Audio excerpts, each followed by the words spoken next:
aqui hoje. É por isso que me impressiona muito mais a palavra de Jesus do que os próprios milagres que ele fazia. Porque Deus é poderoso, Jesus é poderoso. Se ele quiser ressuscitar, ele ressuscita. Se ele quiser transformar, ele transforma. Se ele quiser libertar, ele liberta. Se ele quiser dar visão, ele dá visão. Se ele quiser dar audição, ele dá audição. Se ele quiser fazer o mundo falar, ele faz. Se ele quiser fazer crescer uma perna, ele faz. Porque Deus, ele tem poder. Mas o mais interessante é a palavra dele. Porque é a palavra dele que vai de encontro a uma pessoa que ela está escravizada pelas drogas. É essa palavra que ela vai de encontro a uma pessoa que ela está no meio da prostituição. É essa palavra que ela vai de encontro a um presídio onde a sociedade diz: esse aí não tem mais jeito. É essa palavra que um dia me encontrou lá no mundo de pecado. É essa palavra que nos lavou, que nos redimiu, que nos purificou, que nos transformou. É essa palavra que nós estamos aqui nesta noite. É pelo sangue que foi vertido na cruz do Calvário. É pela coroa de espinhos que foi colocada sobre a sua cabeça. É pela lança que foi transpassada pelo soldado e saiu do seu corpo sangue e água. É pelas chicotadas que foi açoitado nas suas costas antes de carregar uma cruz pela minha e pela tua vida. E segundo estudiosos, se formos nos aprofundar nisso, irmãos, podemos perceber que Jesus ele foi tão dilacerado a sua pele que, segundo os estudiosos, até muitos médicos falam que dava para ver os seus órgãos, dava para ver o seu pulmão. É por essa palavra. E talvez você venha me perguntar: Tiago, por que tu está falando tudo isso? Porque podemos ver aqui nessa palavra que eu li, que aqui Jesus ele vai receber um convite, irmãos. Jesus ele vai receber um convite, mas não é um convite de João, não é um convite de um discípulo, não é um convite de Marta, não é um convite de Maria, não é um convite de Lázaro, mas é um convite de uma pessoa que era praticante e participava de uma das classes mais hipócrita e julgadora da vida alheia. Essa pessoa a qual recebeu esse convite, a qual Jesus recebeu esse convite, era um fariseu. O fariseu, se vocês lerem lá em Mateus capítulo de número 23, Jesus vai revelar, vamos dizer assim, a doutrina do inferno para eles. Jesus vai dizer no capítulo de número 23 de Mateus que os fariseus, quando Jesus vai repreender eles, Jesus vai dizer que os fariseus queriam os primeiros assentos nas sinagogas. Os fariseus eles queriam aparecer diante da sociedade, eles queriam se mostrar, eles pregavam aquilo que eles não viviam, eles atavam fardos pesados nos ombros do próximo e nem com o seu dedo eles não poderiam mover. É verdade. Faziam todas as obras, tudo que eles praticavam era só para se mostrar para o homem. Não queriam compromisso nenhum com Deus. Fechavam as portas do reino de Deus para as pessoas humildes, porque achavam que só eles eram merecedores, só eles que eram os maiorais. Eram condutores cegos. Jesus vai chamar eles de sepulcros caiados. O que quer dizer isso? É aquele sepulcro que ele por fora ele é bonito, ele é formoso, mas por dentro ele está cheio de ossos, de imundícia. Esses eram os fariseus. Mas o interessante, irmãos, é que Jesus ele vai receber um convite para um jantar justamente na casa de uma pessoa como essa. E daí vocês me perguntam: mas como, Tiago? Sabe por quê, irmãos? Porque Jesus ele não faz acepção de pessoas. Mas só que tem um porém nisso. Jesus ele pode entrar na casa do fariseu, ele pode comer com o fariseu, ele pode conversar com o fariseu. Só que Jesus ele vai olhar e ele vai reprovar ele. Ele pode fazer tudo isso. Ele entra na casa do fariseu, ele come com o fariseu, ele entrega a sua palavra ao fariseu. Só que Jesus ele vai olhar lá para dentro do coração do fariseu e vai dizer: não, teus pensamentos não são bons.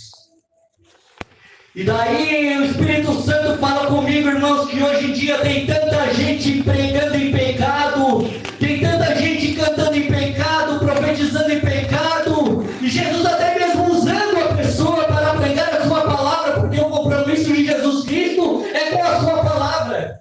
Aleluia. O cano ele pode ser até enferrujado, mas a água que passa dentro do cano ainda continua sendo limpa. O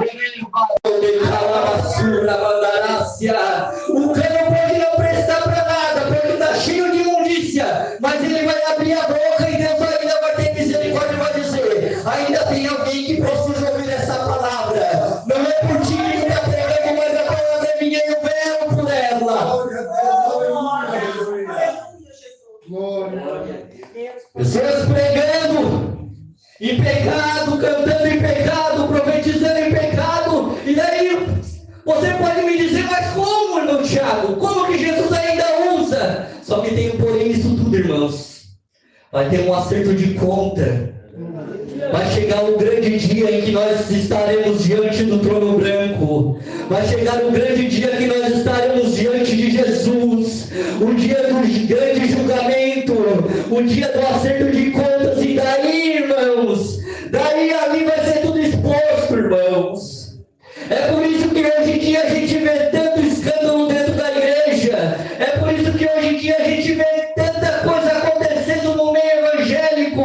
Mas isso tudo é permissão de Deus, sabe por quê? Para Deus mostrar que o homem é pó, que o homem é barro, que o homem é como a areia do mar e só Ele é soberano e poderoso.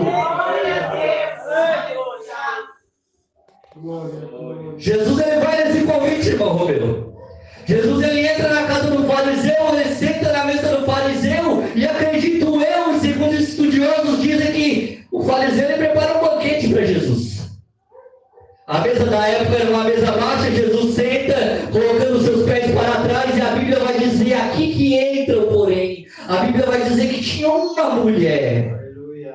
Uma mulher que ela já tinha ouvido falar de Jesus. Uma mulher que, olha só que interessante, irmãos, essa mulher ela não era cega, essa mulher ela não era mulher do fluxo de sangue, essa mulher ela não era surda, essa mulher ela não era paralítica, mas essa mulher ela tinha sede. Ela tinha sede. Essa mulher ela sabia que ela era pecadora. Essa mulher ela sabia que ela precisava de uma palavra de Jesus, e ela sabia que só Jesus, irmão Berval, poderia perdoar os pecados dela. Aleluias. E a palavra de Deus vai dizer que essa mulher ela entra na casa do fariseu, e quando Jesus ele está comendo com o fariseu na mesa, talvez naquela época, quando eles faziam esses jantares, essas refeições, eles convidavam outras pessoas da sinagoga para estar junto. Talvez a casa estava cheia, irmãos. Talvez tinha um monte de gente ali comendo, esperando, né? Vendo o que Jesus ia falar. Só que a Bíblia vai dizer que essa mulher ela vai chegando, ela abre a porta, ela chega por detrás de Jesus. Ela chega nos pés de Jesus, sabe por quê, irmãos? Porque essa mulher ela não queria aparecer, essa mulher ela não queria visibilidade, essa mulher ela não queria sentar na mesa, essa mulher ela tinha entendido que o melhor lugar para ela era nos pés de Jesus.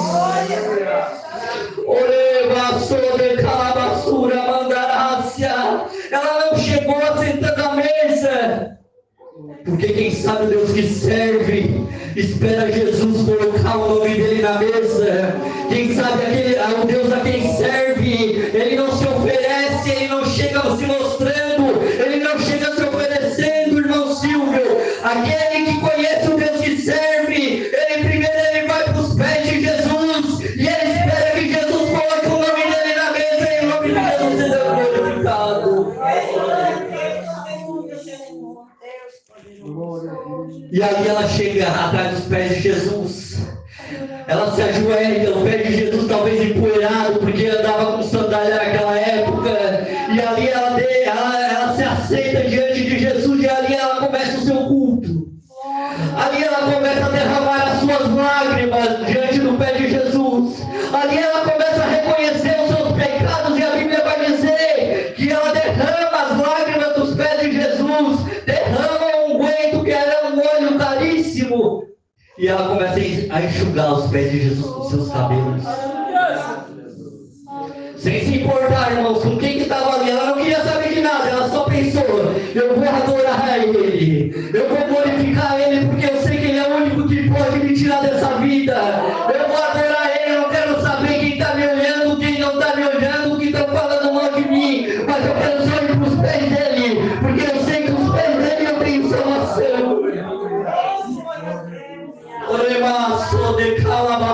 Calabasura, Mandarácia.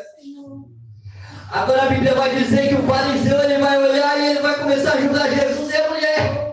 É isso que eu acho interessante. Jesus é maravilhoso, irmãos. Agora o fariseu ele vai olhar para Jesus e ele vai começar a ajudar. Epa! Se esse aí fosse profeta de verdade. Não é assim, irmãos, que acontece? Muitas vezes alguém olha para nós e diz: Jesus usar uma pessoa dessa.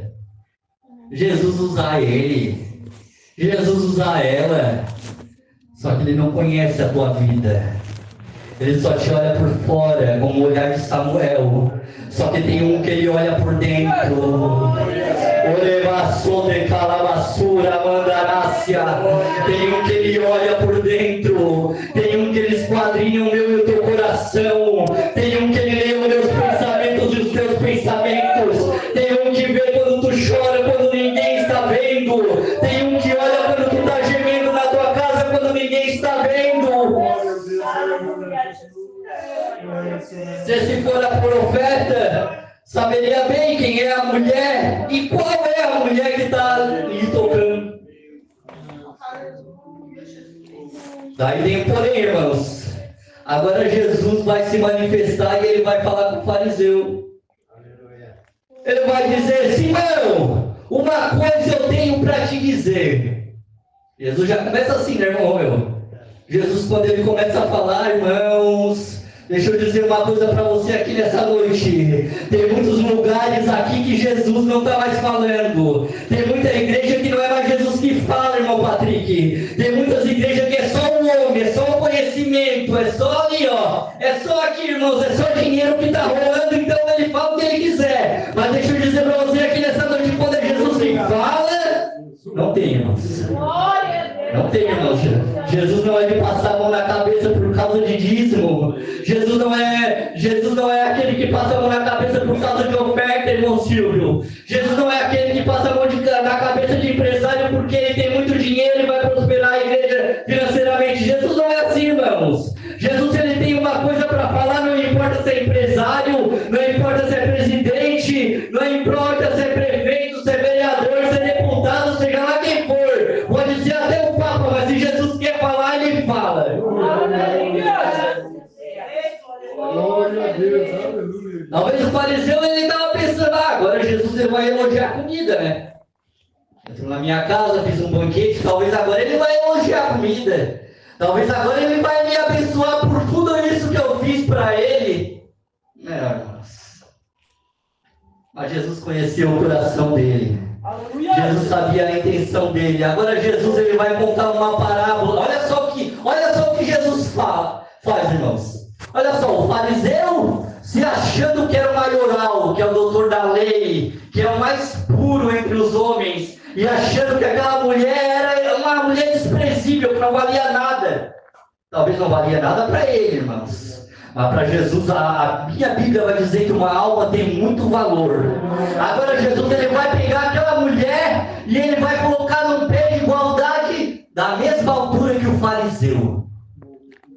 Ele vai dizer assim, ó: Simão, uma coisa eu tenho para te dizer. Aí Simão disse: povo, diga, mestre. Um certo credor ele tinha 2 devedores. Um devia 500 e outro devia 50. Não tendo os dois com o que pagar, ele perdoou ambos. A quem amará mais? É o fariseu, né? Pegou e disse: aquele a qual mais perdoou, né? Daí Jesus estava mostrando, dando uma lição para ele assim: pois é, vocês dois são pecadores. A diferença é que tu não reconhece. Isso eu estou conjecturando, irmãos, a Bíblia não diz, mas é isso que Jesus queria dizer.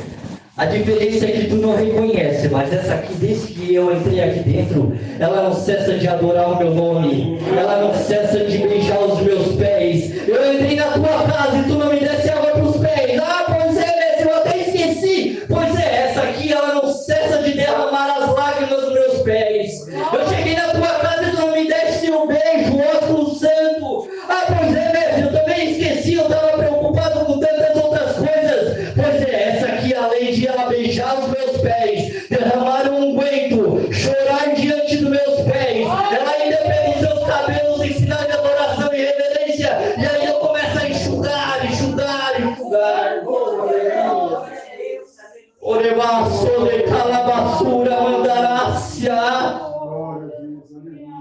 E o interessante, irmãos, é porque a mulher ainda está ali.